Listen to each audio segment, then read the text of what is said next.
What's up? What's going on? I am Jason Gracio. I am entertainment correspondent at Business Insider. Welcome to our little panel here on subscriptions and loyalty and MoviePass. Quick question. Does anybody here like a member of a loyalty program, like at like an AMC Stubs or that? Cool. Anybody was a MoviePass subscriber or currently is a MoviePass subscriber? Cool. I don't know if it's breaking news, everybody, but MoviePass is back up and running. So if that is news to you, you're at the right place because we're going to be talking about that. But I mean, basically, why we put this all together is, you know, loyalty programs and movie theaters are something that have been going on forever. You know, it's your birthday, you get a free thing of popcorn, or you know, you watch a certain number of movies, you know, the next one you see free. But you know, around 2017, when MoviePass came around, suddenly subscriptions came into the world. You know, in Europe and other places outside of the U.S., they did dabble with MoviePass, you know, with movie theater subscriptions, but it had never been done in the U.S. until MoviePass. So that really amped up the loyalty programs we have today. That's why we have AMC Stubs and we have Season Pass from Alamo and those things. We thank that because of MoviePass. MoviePass came and went. It was an interesting experience. The reason why I am up here is because I wrote about MoviePass a whole lot, and that ended up becoming a documentary, which is called MoviePass Movie Crash, which is showing here at South by. It premiered this morning. If you can see it, please go check it out. We seem to like it. But that's... Thank you, sir. Thank you, Jason.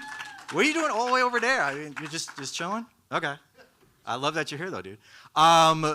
So here we are. Let me bring out the group. Real quick, though, before, I just want to say a couple of just special thanks. One is Harry Medved at National Association of Theater Owners, and also the senior film and TV programmer at South by, Austin Newart. These are two people that, if it wasn't for them, my stupid ass would not be up here right now. We would not be having this fun conversation we're about to have, but so I'm very indebted to those guys. But let's bring out the people who you came to see. First is the executive director of the Cinema Foundation, Brian Bronlick. Come on down. Next is the vice president of marketing at the Alamo Drafthouse Cinema, Kaya Rosenthal. Hello, come on. And the last but not least is the co-founder and CEO of MoviePass, Stacy Spikes.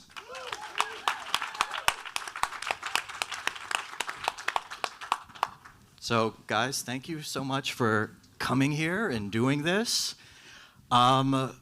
Stacy, I'll start with you because we had a big morning. You saw MoviePass Movie Crash with a whole bunch of people in the movie theater. What was your reaction to it? It was a lot funnier than I thought. I would just remember, you know, painful tears through that process.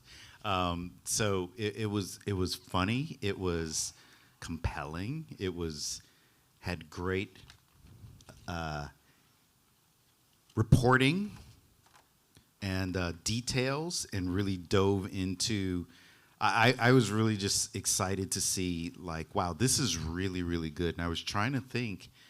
I just don't remember anyone telling not only this story, a money story, dealing with race and culture, dealing with the entertainment industry, but I really think it's all there because of your writing. I mean, you gave such a great bed to start with, so I thought it was great. That's very nice of you to say to me, but we also have director Moot Ali, who did an amazing job, and everyone else on the film, so but thank you for saying that.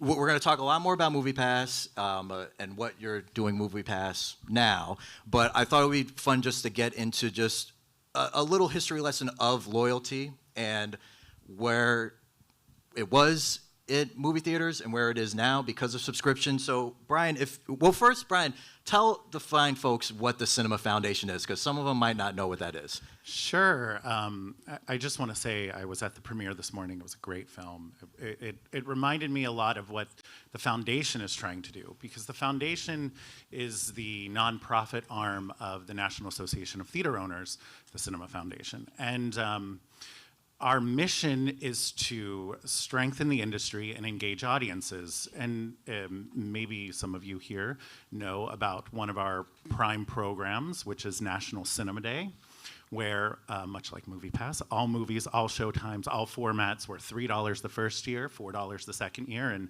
we're looking at year 2024 and what that's going to look like. So yeah, we're into movie-going promotion and data and research, and a lot of the stuff that we look at are loyalty programs and how to engage audiences and what audiences want and all that fun stuff. Well, why are loyalty programs important for movie theaters?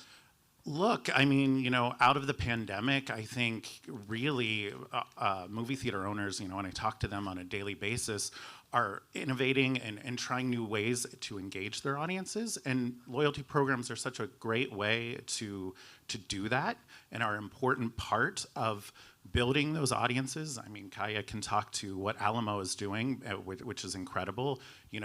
Movie theater owners across the country are really eventizing the way that they engage with their loyalty audiences.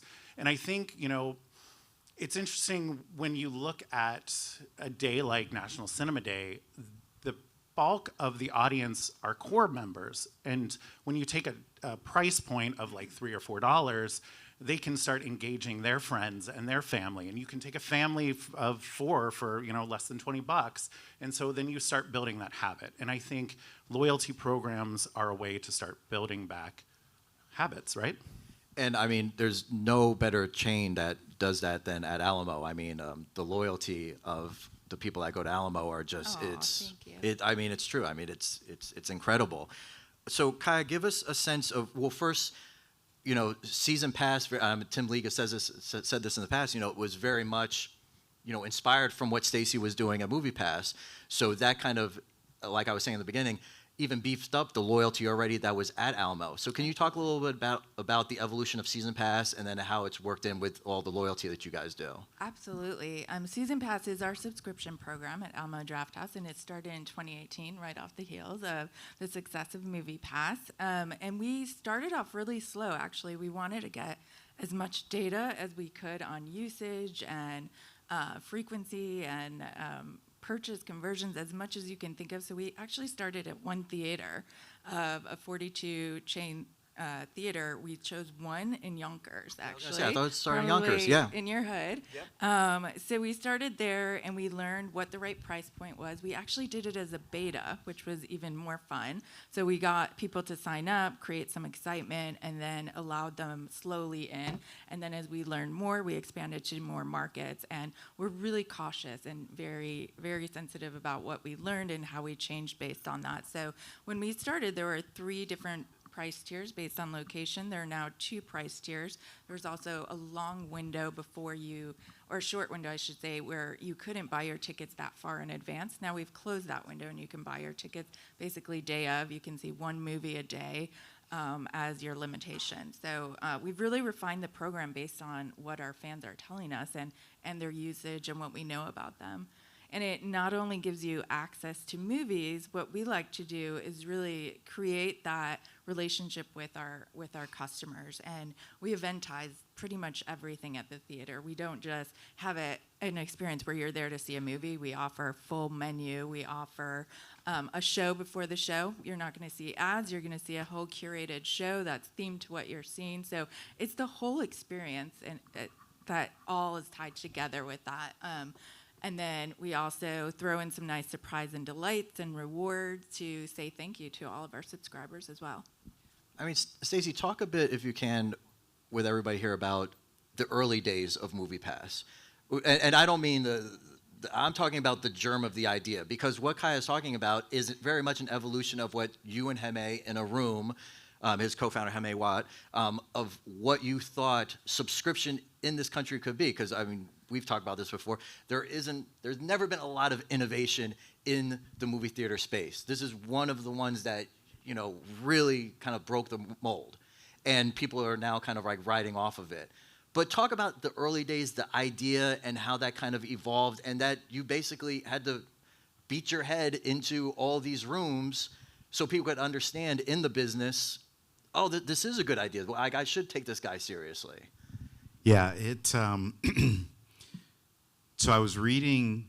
If you get to read the autobiography by Sam Walton, Walmart, I was reading the book, and he talks about scale economics, and he talks about buying things in bulk and reselling them, and how it's more effective that way.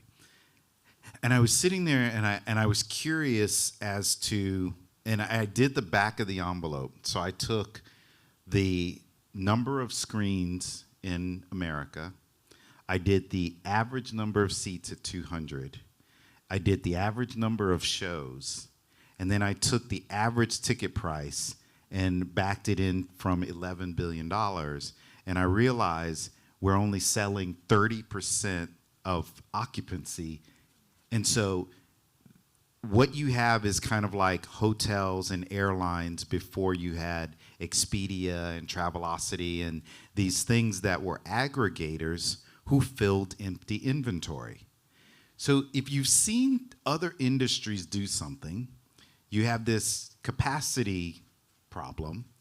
It was what could help that, okay? And so instead of every day throwing up this cheap price, it was, well, maybe a subscription service. And at the time, Richard Branson was the very first one to ever do cinema subscription. And what he did was they had Virgin Mobile that was a flat subscription plan. And today, all the mobile players are subscription. But back in the day, you paid your bill based on usage every month. Right? So Virgin Mobile, to be competitive, did this thing. And so then they started doing this across all of their properties. So they did it with something with Virgin Music, and then so Virgin Cinema was the first one to do it. When he sold Virgin Cinemas, then Cineworld, who has it now, had 200,000 or 300,000 subscribers, and they were like, what do we do with these people?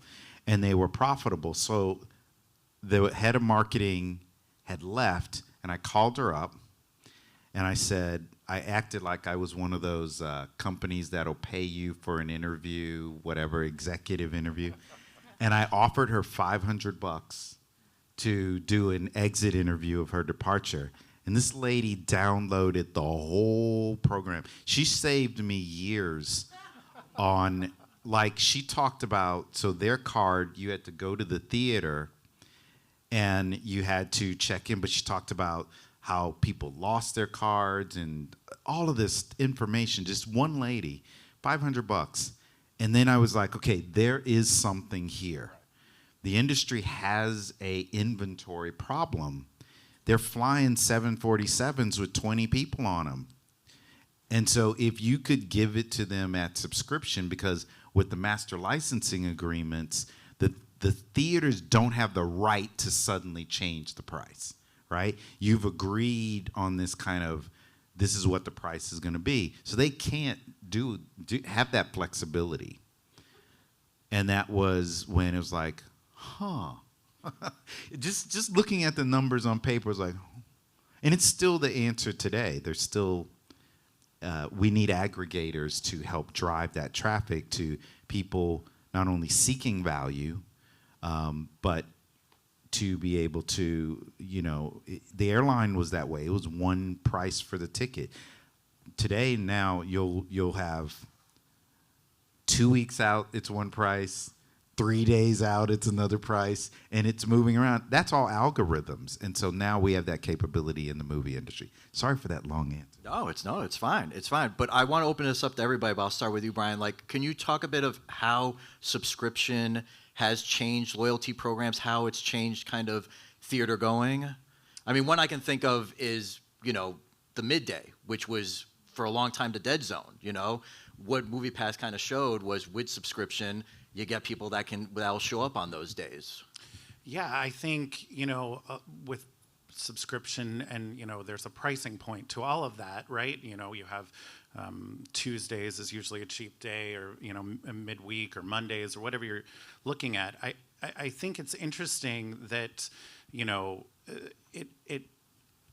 it it provides audiences a way to see things that they might not see. You know, we did this survey after National Cinema Day this year about, 6,000 people took the survey, and you know, I partnered with USC to dive into the data. And people at a certain price point will see things even if they have really bad reviews. And so I think, again, what to your question, subscription programs and price points, you know, this industry is so afraid to talk about price, but it's a factor.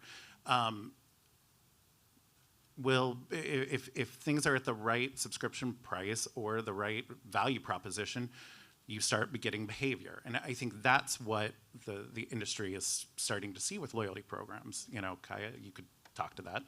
Yeah, I completely agree. It's also easier access to content exactly what you were saying, you wouldn't normally see. So we at Alamo play a lot of repertory content, not just first run, and we can look at what % of those ticket sales are coming through subscription, and they are nice percentage there. And it's also with first run too, but you really see also a lot of repeats too of if you're just going to go see a movie, you may see a movie you already saw. So you just have more access to great content, indie titles, things that you may not have had on your mind that you can now see for free, basically. And I was going to ask about with Alamo specifically, like, I mean, you guys come up with these just amazing ideas. Can you tease at all, like, what you're going to do with loyalty and subscription to maybe something food related or something, a movie related? I don't know. Is there something you can kind of give to the world of how you guys are kind of just going to expand things? Knows, I've been talking about this for years, how much I want to do unlimited queso. Nobody can take that. But with your movies, unlimited movies and unlimited queso. It's kind of a dream. We'll get there one day. But yeah, there's so many other things you can add on to your movie experience. And at Alamo, we elevate some of our movies where it's movie parties and it's family parties, where it's an activation and you get props and fun things like that right now are not part of the season pass program. So we can open that up at a different level, get different perks like unlimited popcorn or queso or whatever the case may be. You can get, we're also looking at a passport program where you get rewarded with different types of stamps when you come to different movies, rewards, things like that. So there's endless possibilities, and we are always coming up with crazy ideas. And I'm going to tease it because we're going to talk in a bit about what you have in store, because I know you have a lot of things you want to throw out to the world of what you guys are working on. But I am curious, just after seeing the movie this morning, a lot of things we're talking about are things that inspired or were birthed through MoviePass. And if people don't know the history, Stacy was ousted from his own company by two men named Ted Farnsworth and Mitch Lowe. And they went on to kind of run the TV circuit saying that not just only did they come up with these ideas, but they were also the founders. So if I can give you a little bit of truth serum right now, what was it like kind of sitting in the background for a year plus or so to kind of just see those things that you and Hamay and all the great workers at MoviePass worked so hard to kind of get out into the open, see kind of given credit by somebody else? I mean, it was freaky bizarre from a standpoint of, and this is maybe it's a criticism less of Mitch and Ted and more of how our fast journalism doesn't care about facts anymore. The fact that I'm a journalist and I'll agree. Yes. So if this were 20 years ago and you were going on 60 Minutes, the host has paperwork right there, and someone on 60 Minutes would say something and they would body check him at that moment, like, wait a second, I thought these guys did this. And the ability for them to go on shows, have Mitch Chiron as the founder and CEO of MoviePass.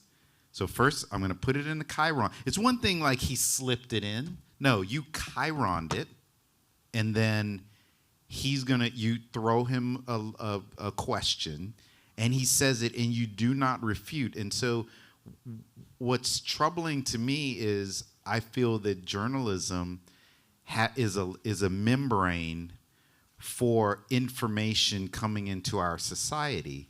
And so if you don't have some level of checks and balances, everyone becomes vulnerable. And so if there was just, how do you go on CNBC, Yahoo Finance, all of these things, and you say, A, we founded it, B, it's going to be profitable by this point, and C, we're going to resell data to make up for the losses. Please tell me what kind of information you have on a person that you can make up a $30 per person per month. That's blackmail level. Like, send me $30 a month or I'll, put these pictures on the internet. So just those three ideas, the fact that none of that was fact-checked, caused $250 million in losses of retail investors. And so to me, I'm not mad at Mitch and Ted because they were able to get up and run a hustle, but nobody's going to check them.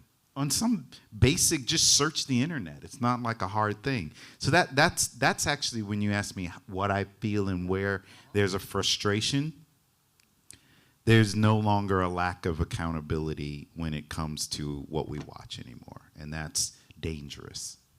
Now, the end of that, though, is they did get their due because they both got charged with security frauds. So it took a little while, but it did happen. But no, I'm glad you said that because I think it was important to be said. But I do want to let's get it back to the fun stuff that we were talking about. But before we do that, I do want to say, hands down, this guy was one of the first, even before it was a real story. He was telling the truth. And he was like a lone voice in not only when we were starting, because Jason was kind of reporting, and Jason would call me and he'd say, here's what I'm going to ask you about. Here's what we're going to talk about. And every single conversation we ever have, he says, I'm going to have to go here. Because he needs both sides of the information, and he will fact check you, and he will keep you honest. And also, I'll go to him with the story because I know he's going to reach out to AMC, he's going to reach out to other parties. I know it's going to be balanced and it's going to be real. But he'll hit you where if you try and be slick about it and you're trying to hide something, he comes at it. Another thing. And if there's journalists here, when we've done articles, Jason will say, I won't show anything, it'll be off the record, but you need to show me. And so, for example, we had our first profitable year. He did a Zoom call and said, you need to show me the financials. Where is that in our culture anymore? And so I am such a fan of what Business Insider stands for today. And that is so important about people staying safe because journalism has a very important meaning in society that is supposed to be free. Thank you for that, Stacy. I apologize. I didn't know we were going to go there. So this segue is impossible, but Brian, I'm curious about concert documentaries. Is that an interesting avenue for more things about loyalty and subscription? Because this is, all right, Stacey, thank you for that. I love you. But I'm trying to get the train back on the course because Taylor Swift, Beyonce, amazing movies, huge money. But my question is that a fad because they're the two biggest acts on Earth, so of course everybody's going to go? Or do you see that there can kind of be a kind of subgenre where it's not the Fathom events, it's not IMAX doing the concerts, it's really going to be kind of nationwide like those two were? And can we kind of see maybe some outside the box going on with either subscriptions or loyalty based on just fandom for whoever in those docs? Yeah, I definitely think there's a market for it. When about a year ago, we did a survey with the Quorum that we commissioned a survey about what alternative content. I hate that word, but what other content in theaters do audiences want to see? And I believe it was like 73% of all respondents said concert films. So I mean, I think to loyalty and to, you know, chain specific or industry specific, you know, I think it goes across, you know, Taylor Swift and Beyonce. Yes, there was the AMC stuff to it, but it was, you know, available in every theater, and theaters across the country got to invite concert goers into their buildings and show what they're made of. You know, I think definitely there's an opportunity to, you know, build subscription models or loyalty programs around alternative content in theaters. I think people would go for it. I don't know, Kaya, any? Oh yeah, I agree. I mean, the concert industry is really interesting though, because it could be very hit or miss depending on who the artist That's what I'm is, saying. right? Like, I'm curious if you have the crystal ball, Yeah. and like, did anything from Taylor Swift or Beyonce kind of performance make you think outside of like that, where it's like, It made me think, who else can do this? Exactly, Other than yes. these two, right? Right. And it was really cool that it brought a full experience into the theaters. Everybody was standing and singing, and it really was eventized outside of your normal just sitting and watching. So I think that was pretty much a game changer for the experience. But I don't know how repeatable that is. you know, go ahead, you want? Yeah, no, I was going to say, I mean, it's always been here. K-pop's been doing this for a long time, and when you go to those you know, concerts, and so they were on to that. But what's extraordinary about this narrative is if you look at the windows, Taylor was offered a lot of money to go straight to streaming. Beyonce had a Disney deal, and those things could have just went straight, and they didn't even have to deal with it. But it reinforced the power of the window that is now back to its strength.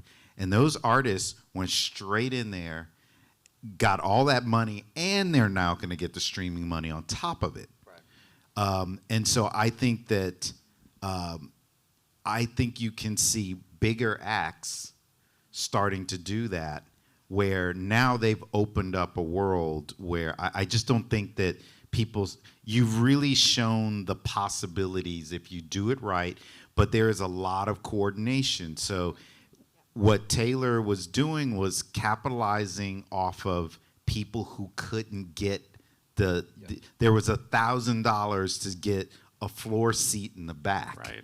So you need those things to work together. So now what was different, K-pop were like, well, it doesn't make sense to really do a North American tour, or we did a couple of dates, or we're on this show.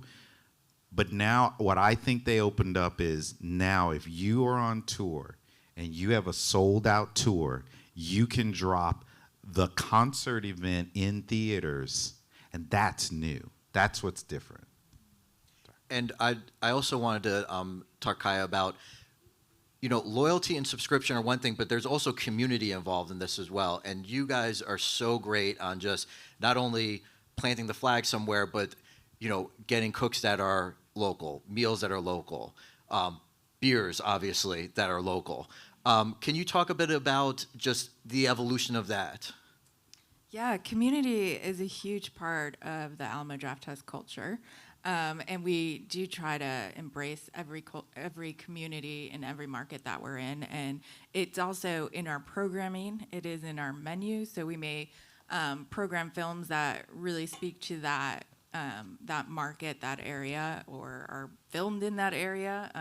And then we definitely lean in on the food side of things. So the beer is the obvious, yes, local breweries.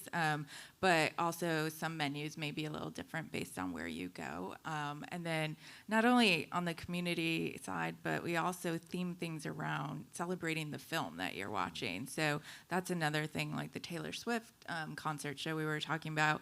We offer movie props. So it could be the cup, the disco ball cup, or a concert kit to really enhance that experience. But it's very custom based on what show you're in and what experience makes sense for that community who's enjoying that film.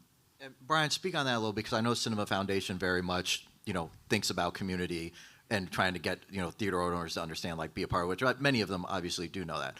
But talk a little bit of just how, how important that is, that theater owners should, really be involved with the community, have certain things like Kaya's talking about that are very community based. Yeah, I mean, I talk to movie theater owners every day, and they're in their community. They're partnering with local businesses. They're partnering with nonprofits. They're really driving this idea. I mean, look, the movie theater space is like the last place where it doesn't matter who you are, what your religion is, whatever. You can all sit in a room and you can all enjoy a film or a concert or whatever is on the screen, right? And to Kaya's point about how theater owners are eventizing things. I mean, if we go back to this past summer, and we're on the heels of the Oscars tomorrow, Barbie and Oppenheimer, the way that theater owners really embraced Barbenheimer to drive crowds and to drive that movie-going experience. I mean, I went to the movies that weekend, and everyone was wearing pink or black. I mean, like, there was a way to really feel like you were a part of this. And I think, movie theater owners are trying to, engage those type of eventizing communal experiences every day. So, Stacey, talk a little bit about, I don't even know if I want to say MoviePass 2.0, because I think we're at like 3.0 or something, but the current stage of MoviePass. If everybody doesn't know, Stacey got the company back through bankruptcy and really hit the ground running, started kind of a credits program that really took off, was profitable in 2023 for the first time ever. Congratulations for that. But yes, give it up. But can you kind of give a little sense of, outside of the credits, because we all know about that, what you're kind of foreseeing now with MoviePass going forward? Yeah. So part of the evolution, so going way pulling back from reading Sam Walton's book, and that was 2005. It took 5 years to raise the capital. Once we got into it, we realized that we are all of our businesses were in the attention business, and we're fighting for people's leisure time. And yes, there's TikTok, and there's gaming, and there's this, and there's that. But I think you hit on the thing that I think he said the magic word is habit. And so when and Kai's talking about culture and community. And so we do have this really rich thing that's still the cheapest thing you can do as a live event anywhere on the planet, right? But we haven't given people the frequency, the consistency, the programming to make it a strong habit that Friday I'm at the movies, right? I remember when I was in high school, there was not a Friday or a Saturday. It rained, snow, 100 degrees outside, didn't matter. You went to the movies. That's what you did. Yes, maybe there was your high school football game, but you still went to the movies and got to sit in the dark like this, with someone. And so our data has said, long answer, but I'm getting there. Our data has said, look at this clock, keep going. Our data has said courtship period of life.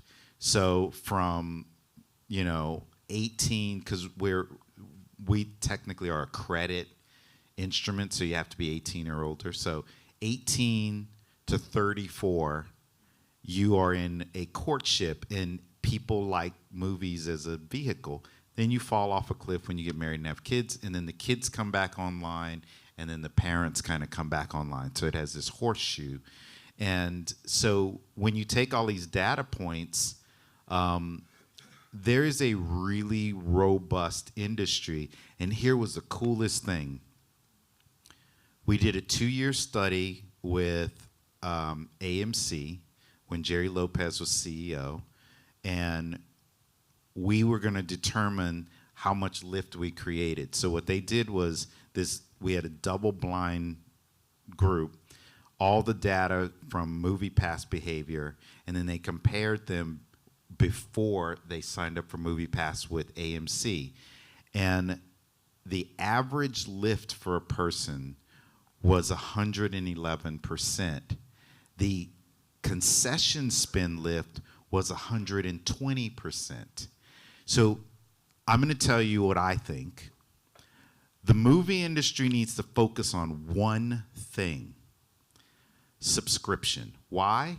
Because if you get 30% of moviegoers to become subscribers, they will double their behavior, and that 30% actually makes up 50 to 60%. You will double the size of the box office revenue if you just focus on that, because we have a business that we reacquire the customer every single time. We have to spend advertising to get them to come back out. So, okay, now, new product. Well, hold on a second, because I got to check you for a second. Okay. Because when you say only focus on subscription, we know that that's a trap in some ways. Because we know that the dirty little secret with subscription is if you have too many subscribers, because we know from your experience, you bury it. And also if you don't get discount tickets from studios, that's also a dead end, right? So if you say let's only focus on subscription, how do we get through those two potholes? But that's subscription. If you're just talking about the mechanics of it, that is subscription. So when you have certain circuits that don't pay full price to the studios for what their rental of the movie, there's an imbalance in the marketplace there that you need to create some uniformity. And if you have the pricing right and you're getting into variable pricing, you can make it win-win for everybody. Again, we all need to agree those seats that are empty should be variable, and where I'm at, so there's 3 variables. Release, opening weekend should not be the same as it's in its 8th week. Size of movie, a $200 million movie doesn't need to be the same price as a $5 million independent film. And then day part, week part, time of day when the theater is naturally offset against when people are working, right? Where workforce is working. So offset those things. Those 3 variables all go into the soup we call subscription. And when you do it right as an industry, because we have to compete for people's habit and leisure time. He's 100% right. And if you don't get that's why I'm saying if we focus on subscription and get it right for all of us, the industry can double in size. That means double the movie, double the people working, double the people going. It can all double in size. We have the data that proves that out. Do I want to follow up and ask if either of you guys want to comment also? Let's go.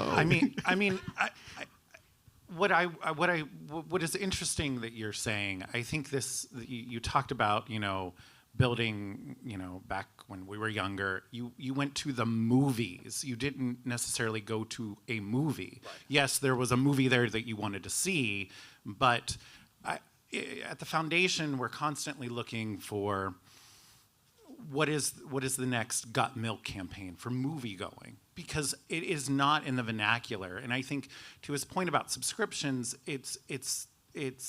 I don't know that I would agree that that's the only thing we need to focus on, but I think this idea of movie-going as a habit, and I think the studios, the movie theater owners, the vendors, the creative community, everyone involved in this space needs to come together and say, hey, let's create X campaign and remind people going to the movies is what we do out of the home, right? I mean, that's just kind of where I'm coming from. Yeah, I don't even know where to start. I have a lot on that one. Well, definitely, I don't fully agree with just subscription. There's lots of things we need to focus on. I agree there. But I think that generally speaking, that makes sense, but it all depends on every theater's business model. At Alamo, we're half a restaurant and half a movie theater, so we have a very different model than what you're referencing there.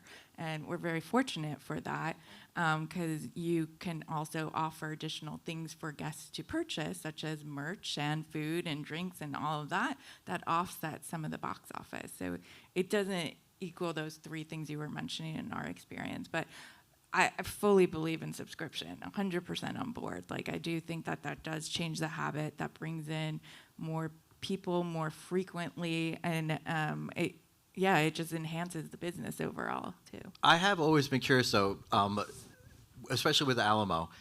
I'm sure you guys have data on this, of the people that come through the door that maybe, because it can be part of the community for many areas, especially here in Austin, that they are literally coming either to eat or drink and maybe not even see a movie. Again, that's loyalty, but like, I'm sure you guys have data on Absolutely. A lot of our theaters also have standalone bars, so separate Right. from the theater. So yes, that is a whole other experience, and those bars have separate programming outside of films too. So that is definitely loyalist to, like, the Highball, for instance, which is at South Lamar. You've got fans that are very much loyal to that bar, as well as going to the movies too.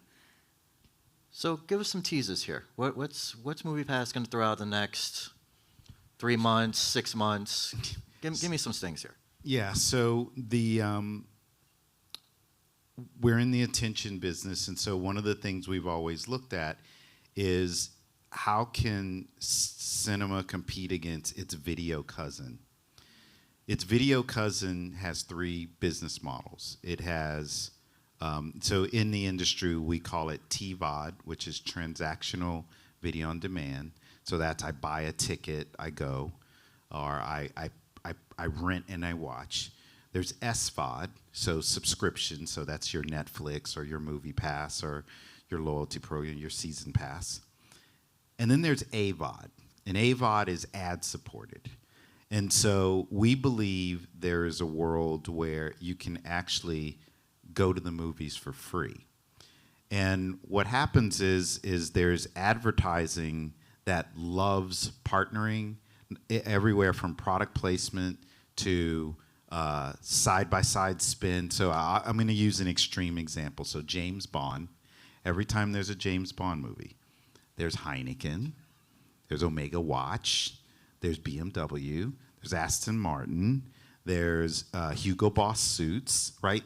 Every time we know what's going to happen, we know the whole movie is a product placement, and we know this, okay? And the brands know it because it's in a very effective sell-through. I believe that AVOD, or an ad-supported version, can make a portion of movie-going completely free, where people will be able to earn credits related to watching that content offline that can convert into movie tickets.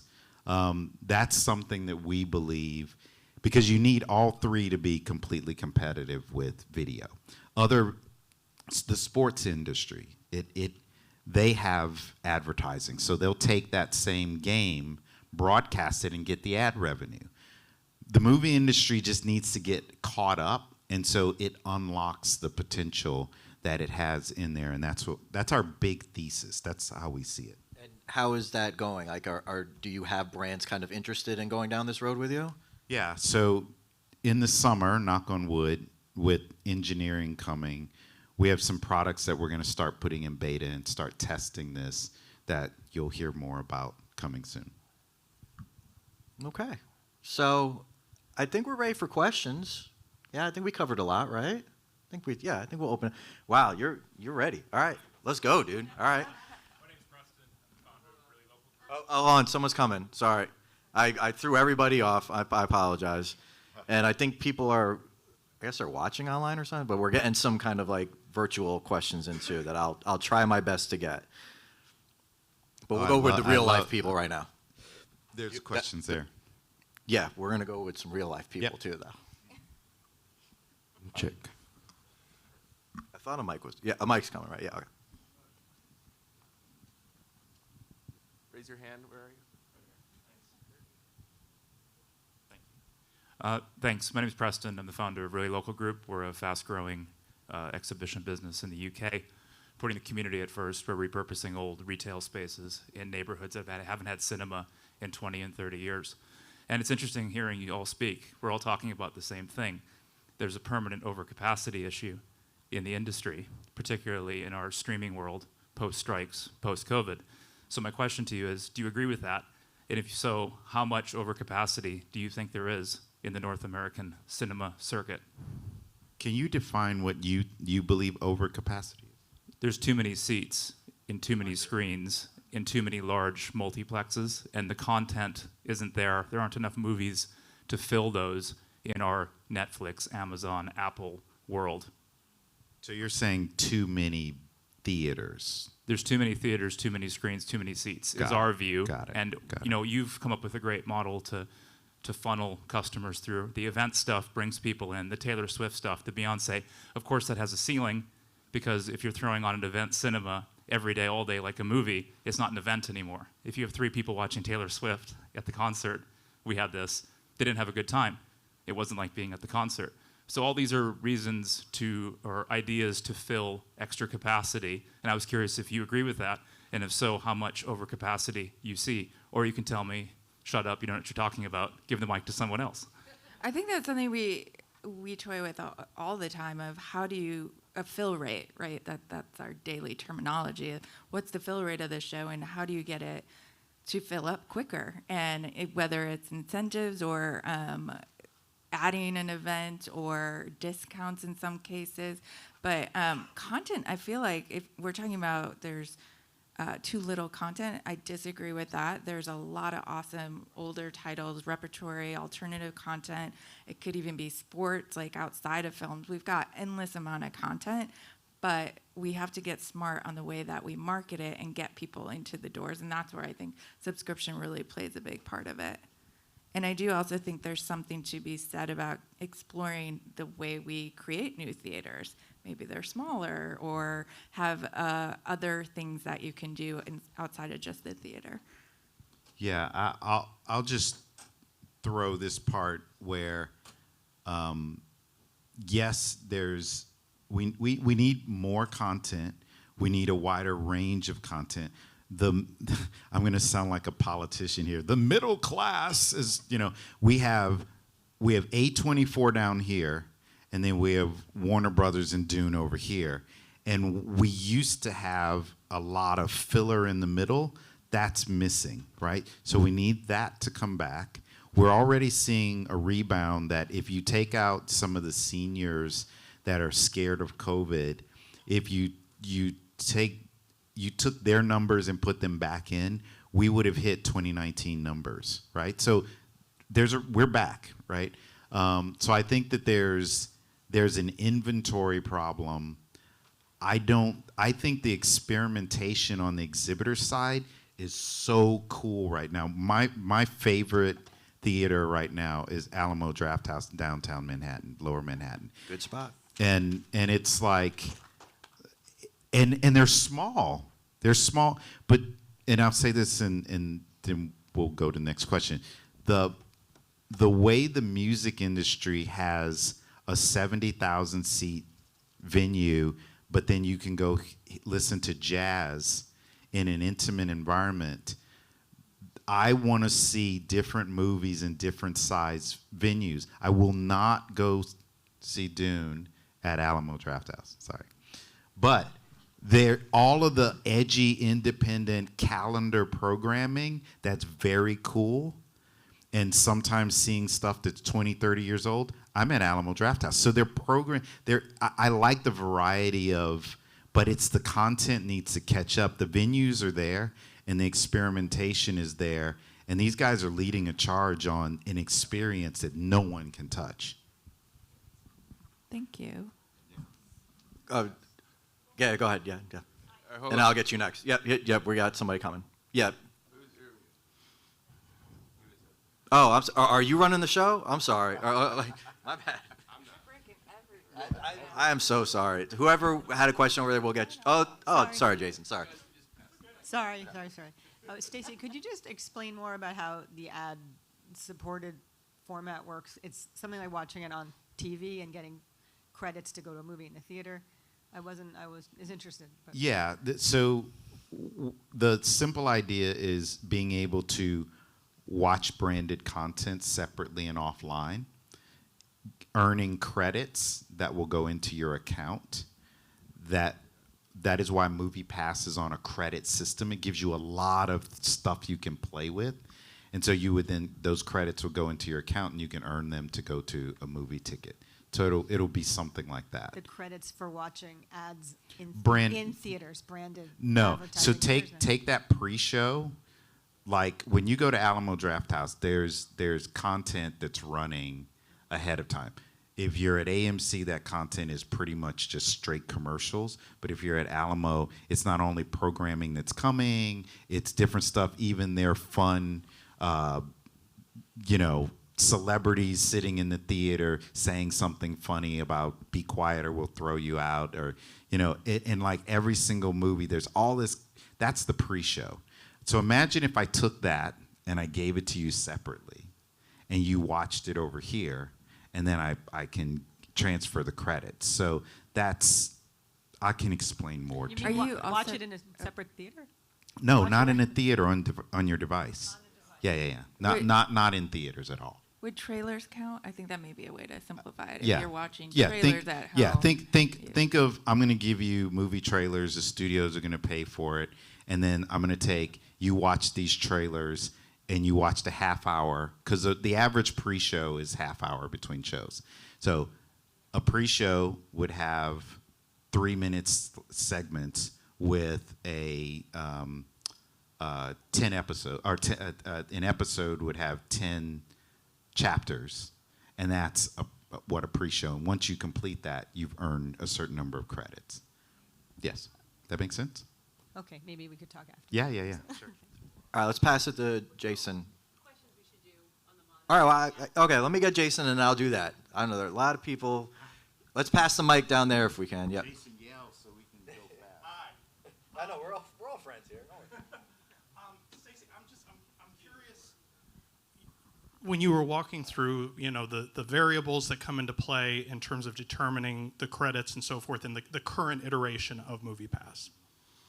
When I have tried to explain, like to friends, how this iteration works, I start talking about the credits and that system, and I see eyes kind of start to glaze over. Obviously, the beauty of the original iteration of MoviePass and why it worked so well was because it was so simple. $10, as many movies as you want to see. Clearly, that was extremely unsustainable. But Alamo's system, for example, is pretty straightforward. It varies by the market, but this price, this many. Do you worry that the complexity of the credit system keeps keeps the subscriber rate from growing, or is, based on the previous experience, is it growing at a sustainable rate that you're okay with? I'm just curious about all of that. Yeah. So the credits serve as, in the worldview we have, the credits serve as an exchange rate, okay? And if you truly can get a movie in its first week and a movie in its 12th week are different prices. I'll use price for a moment. A movie that is independent versus a $200 million are different prices. Whether you say that those are dollars, credits is a metaphor for that. And that elasticity, you need some way to communicate that in the marketplace. And so it's just an exchange rate. You get your credits, but a theater chain today, and you can correct me if I'm wrong, a theater chain today cannot just arbitrarily go and change prices on the tickets. They just can't. They have the discount Tuesday, they have the regular price, a 2D price, a 3D price. It's all, the MLA has predetermined that, and you are locked into that. A theater can call me and say, this movie's dying. I'll do something with you. I can then reduce the credits and I can drive traffic by 40% to that by altering those credits. So if you look at previous industries, the travel industry, they had to have some way to do that, but they could change the price of. But if the airline and Expedia couldn't agree, and so they're like, no, we're just going to determine this, and the studio is terrified of. Does anybody remember the Lincoln Lawyer fiasco with Fandango? Okay, short version, Lincoln Lawyer. They did a pre-buy deal. They were going to discount it. Well, what happened was the movie was relatively okay, but because it looked like they discounted it ahead of time, it looked like it was a dud. And so people thought, oh, it must be bad. But what they were trying to do is create a pre-sale opportunity. What we like and our data says is let them determine what's valuable to them or not. We're a discovery tool that individual figure out for themselves. So while credits might sound a little complex, it just creates a freedom in the marketplace that you can't, it's the only way that you can really do it. So. All right, we're going to move to the lightning round so we can get some of these online. And the one glowing here in front of me says, is a virtual screening experience the next thing somehow incorporated by the cinemas? Who wants to jump on that one? This reminds me of pandemic days, actually. So I will agree. say we've been there, done that. Yes, I think what all of us would agree on the panel is we want people to go back to the theaters. It's supposed to be an experience to get out of your house, go do it. So no virtual screenings coming anytime soon. I can at least do not by theaters. Yeah. I don't want to get yelled at, so if somebody has a mic and wants to pass it to, go ahead, you can go. I don't know if they want, are we going rogue if there's no mic? Okay. Okay. For Stacy, I imagine you had a lot of discussions with studios at version 1 and probably have discussions now. Can you talk about the differences and the sort of discussions you're having with the studios and how that might affect what the exhibitors' experience might be with MoviePass? Yeah, Stacy's discussions with studios currently. Pandemic made everybody much more open to experimentation. Pandemic made both sides of the conversation more open. Everybody's trying versions of their own subscriptions. So we're happy that we kind of got the conversation going. But it was the pandemic that really was like, okay, let's talk about that. Let's start putting more things on the table. So post-pandemic, conversations are much easier and people are open to experimentation. Go ahead. Yeah. I can also include, I kind of wanted to ask a follow-up question based on one that has just previously been asked. So you kind of shut down the whole virtual screenings, but how about virtual reality screenings? I think these days, like, there's a lot of talk about that and like the tech industry kind of breaking into everywhere. I'm curious about virtual reality as well as augmented reality in theaters. How about virtual reality screenings? It's worth exploring. I'm not going to say no. Yeah. Yeah, and I not running a theater, I would say VR is video that's more dynamic. I don't think live event, me looking at her right now versus me putting goggles on and looking at her, I think that VR is going to have a very powerful home video experience lane.